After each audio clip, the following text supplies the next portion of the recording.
Now, I shared in a recent program that if I was asked, or I had decided what I wanted to preach for my 3,000th sermon, and then the next one or the one before, and then the 3,000, and had done two in one day, like 2,999, then 3,000, or 3,000 and 3,001, I would have picked two sermons on the life of Caleb. On a recent program, I shared what I titled, Looking Back with No Regrets. That's when Caleb was at 85 years of age. He'd been promised at age 40 that he was going to go into the promised land where God had wanted to send all the Israelites to go. And he was a man that when he got 85, it was obvious for the 45 years he waited, he had lived for the Lord. He could say he had wholly followed the Lord. He could say that Moses said he wholly followed the Lord. Joshua said he wholly followed the Lord. The people said he wholly followed the Lord. And God said of Caleb, you have wholly followed me. So he was a man who lived for God. And I preach that message, looking back with no regrets, sometimes to senior adult groups, like on a senior adult Sunday. Because I can't think of anything that would be sadder than to get later in life and you look back and you have so many regrets about things that have happened. Well, again, even at 85, God will give you another opportunity. You can have a fresh start even if you're 85 years old. But I want to think of this more tonight, not looking back with no regrets, but looking ahead with great anticipation. Now, I like to preach that part of the message on the life of Caleb when I preach to a group of graduating seniors from high school or college. Because Caleb was one. Because of what he said when he was 85. I'm just as strong now, yet these 40 years I've served God. It was obvious he had a plan when he was 40, which was young in life in those days. But at age 40, he could look ahead with great anticipation, even when God said to the 10 spies other than Joshua and Caleb, the 10 spies who said, we can't go in and defeat the giants in that land. And then the people wanted to turn on Moses and Aaron and Joshua and Caleb and wanted to stone them to death and kill them. And in turning on those men, they were turning on God. When the people got to that point, Caleb stood up. And God said, Caleb and Joshua, your families will get into the promised land, but not the others. And so it took over 40 years for all the people to die out of those who were not going to be able to go into the promised land. Well, at 40 years of age, Caleb knew it was going to take time. But I want to tell you, he was able to look ahead with great anticipation to the day that it would happen. I don't know if he knew that he'd be twice as old, over twice as old, when he finally got his dream home, when he got his inheritance, when he was able to go into the promised land. But he looked ahead with great anticipation. And I just want to share with you some basic truths tonight based off the 14th chapter and other verses in the Bible. But the key is this. Caleb was able to go to Joshua. And man, he could boldly, with grace though, come before him and say in chapter 14 of Joshua, verse 7, 40 years old was I when Moses, the servant of the Lord, sent me, and he could have said this, sent you and me, Joshua, along with 10 other spies to spy out the land. And I brought word about what was in my heart. But our brothers and sisters made the heart of the people melt, but I wholly followed the Lord my God. And now the Lord has kept me alive these 45 years. I'm as strong now as I was then. He was a man who looked ahead with great anticipation, and he kept goals. He stayed in shape physically. He stayed in shape emotionally and mentally because he stayed in shape spiritually.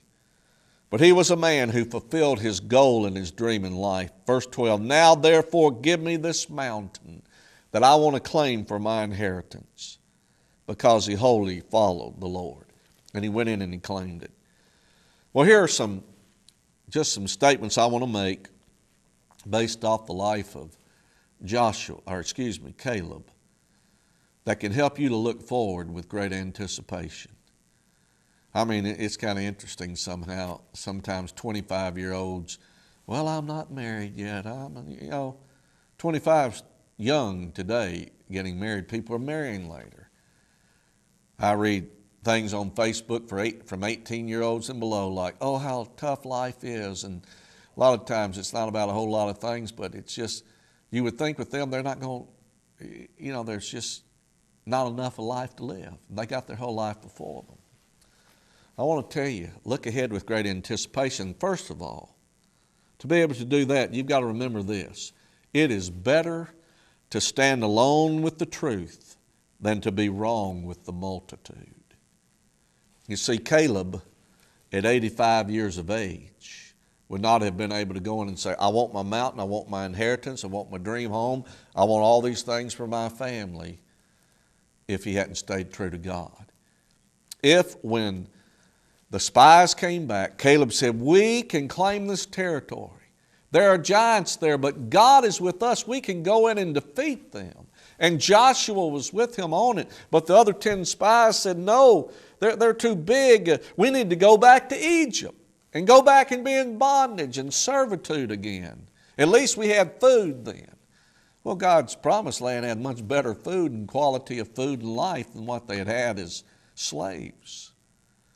If Caleb then hadn't stood alone and had stood with the multitude, he would have died before he ever got to his promised land, to 85 years of age. Let me tell you, I don't care how young you are, you realize sometimes, usually, when you're standing with the crowd, a lot of times you're not standing with the right crowd. When you become a Christian, it says in the Bible, broad is the way that leads to destruction.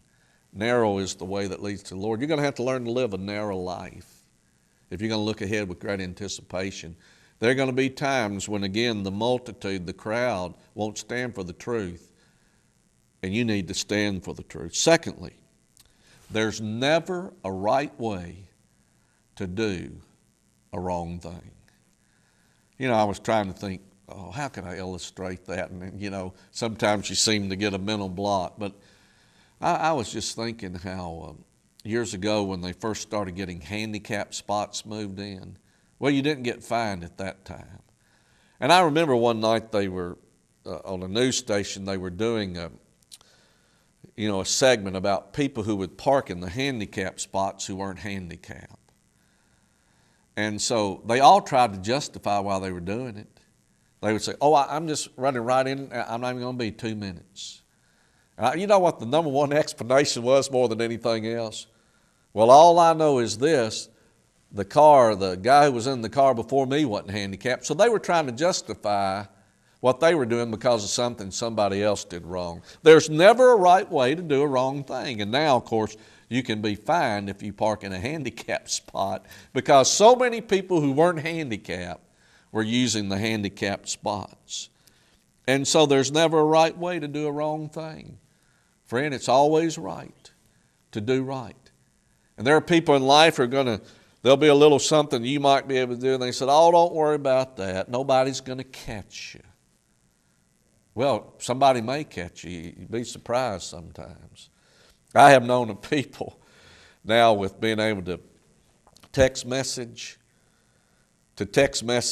something. They've just been with someone, they don't like what they say, and they text message and they think they're texting it to someone else, and they text it back to that person and said what they didn't want that person to hear them say. I tell you folks, it's always right to say the right thing and do the right thing.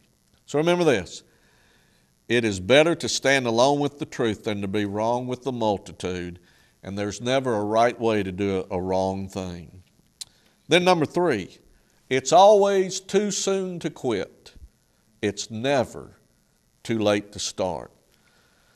Man, I remember starting out in ministry when I didn't enter ministry full time until I was 30 years old.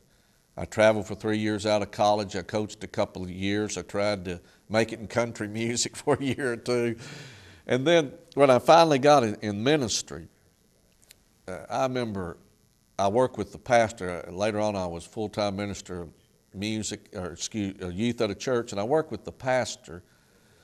And usually he would preach, a message right out of the Bible and all, but occasionally if he was teaching on a subject and it was more topical, he had this big notebook that he would bring with him like on a Wednesday night, and he'd open it up, and he had things by topics in there. And I remember the first time I looked at that minister's topical notebook that could help him.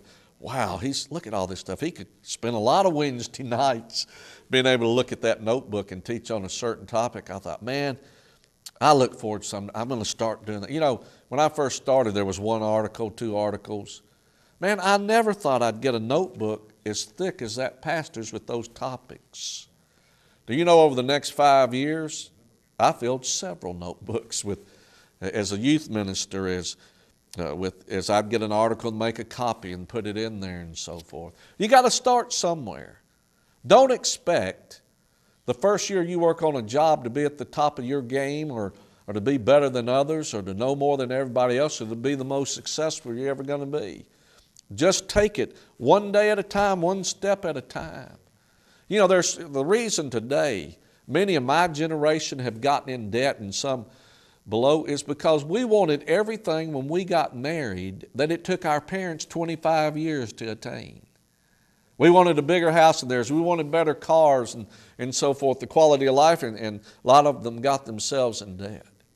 I mean, just take it one step at a time. Start where you need to start and then build upon that. It's always too soon to quit, but it's never too late to start. I know of some men who didn't get in the ministry till in their 40s and 50s, and God has used them in a marvelous way. I have a friend right now, I believe he's in his 70s, close to 80, who's working on a doctor of ministry at a seminary, and he's about to get it. Man, I like that. I don't want to ever get to the point I think I know enough and then not try to grow more. But it's always too soon to quit. It's never too late to start. You can think about athletic games where a team could be all 4 touchdowns behind in third or fourth quarter. Nobody thinks there's any way they could win that game, and man, they don't quit. They stay at it and they keep coming back and they eventually win the game, and it's that way in life. There have been some times in my life I've wanted to quit, but I tell you one thing my mother instilled in me. She said, I don't like quitters. And that was one thing in life. If I started out in something when I was a child, I remember I got in the junior choir, and I'm not knocking junior choir, but it kind of conflicted with playing sports at school and that sort of thing. And I was a 6th grader, so when I became a 7th grader, I couldn't be in junior choir. But I remember I didn't like junior choir after a while. But my mother said, no, you're going to stick it out and you're going to finish it this year because you got started with it. And that's the way it was with most everything that I did. She wanted to teach responsibility and to stay with something. And you know, there are some things that if I had quit when I wanted to and felt that wasn't what I needed to do, I eventually stuck with it. And man, I am so thankful later on. So never think you're at a quitting point. Never think that it's too late to start with something new. Another principle about how to look ahead with great anticipation. It's not how you begin, but how you end. That's one of the things my daughter's a singer, and you know, I do some singing, and the thing we always try to talk about, we may mess the song up sometime or maybe not hit a note during the song, but we always try to hit the right note at the end, and sometimes, you know, when it's a little high for you, it's hard to stay on that right note and all, but you see, because people remember what you end with, not necessarily where you started sometimes. I can think of some people who've been very successful in life, and I don't know why this is the guy that I remember, but at one time, Kenny Rogers was probably one of the most famous entertainers in the world. He and Dolly Parton, I remember they did a concert from the football stadium in Detroit that looked like it was packed to me. I mean, he was the top entertainer in the world. And Kenny Rogers, I have nothing against him. I still think he's a good entertainer. I like to hear his songs. But I was at a UT football game, about maybe 4 or 5 years ago. And we were only 3 rows from the visiting team, which was from another state. And there were some co-eds, some college student girls who had too much to drink. And you know, they were saying things and not paying a whole lot of attention. Well, at halftime, I remember Kenny Rogers was the halftime guest, and so he was down there and he was singing and all, and finally one of the co-eds, she finally realized somebody was singing, and she goes, "Who's that?" And one of the other fans, an older guy about my age, said, "Oh, that's Kenny Rogers." She said, "Who?" I just couldn't get over it. I thought, my goodness, the decade before, he's one of the most famous entertainers in the world, friends. It's not how you begin, it's how you end. I'm thankful with Kenny, he's still staying with it. Because who knows, there's some who have a second career and do better even later on in life than when they started early in life. But it's not how you begin, it's how you end. Stay with it. Make sure that you end strong. Number 5, everything about your life can change for the better overnight. In one day, David went from being a shepherd boy to being a king. Now, he wasn't living like a king, but he was crowned, he was anointed as king, and it took about 7 years before he could really start living as a king, but it happened overnight. And there are situations like that happen. Joseph, he was in prison, and in one day, overnight, he went from the prison to a palace, from being a prisoner to being second in command over all of Egypt. Everything about your life can change for the better overnight. Some of you may be in a situation, I need a fresh start. It's about there. Make sure you're living life the way you should. Make sure you're one who's wholly following God, because in just a moment your life can change. You might get that job you've been praying for. You might get an opportunity that you've been praying and asking God for, and it happens just in one day. You see, with Caleb, for 45 years he waited. Finally he went and asked for it. He did it properly. He did it respectfully. He went and asked Joshua, now, if I can go claim my inheritance, and it happened. That day he was able to do that. Number 6, it's seldom someone is successful who runs with the crowd, but it's someone who stands apart from the status quo. Throughout the Bible, you see examples of those who stood for Christ. Sometimes it resulted in their death. But I tell you what, Caleb didn't run with the crowd. That's why he was able to go into the promised land when everybody else wanted to stone him to death, when they all said, we can't do this, but he said, we can with God on our side. Caleb wasn't with the crowd that day. And as a result, Caleb got his dream home. Caleb got his mountain. He got his inheritance for his family because he actually stood against the crowd. It's seldom someone is successful who runs with the crowd, but it's someone who stands apart from the status quo. And then number 7, we've talked about it's better to stand alone with the truth than to be wrong with the multitude. There's never a right way to do a wrong thing. It's always too soon to quit. It's never too late to start. It's not how you begin, it's how you end. Everything about your life can change for the better overnight. It's seldom someone is successful who runs with the crowd, but it's someone who stands apart from the status quo. Number 7, lay out your life as if you'll live a full lifetime, but live in a way that if the Lord came at any moment, you would not be embarrassed. Folks, that's exactly what Caleb did when he looked ahead with great anticipation when he was 40 years of age, and then when he was 85 and he claimed his inheritance. He lived every day as if he'd live a full lifetime, but he wholly followed the Lord.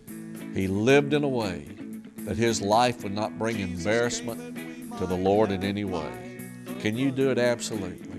And I encourage you, put Christ first in your life. My truth will set you free. For He's the truth, the life, the way. And if you'll believe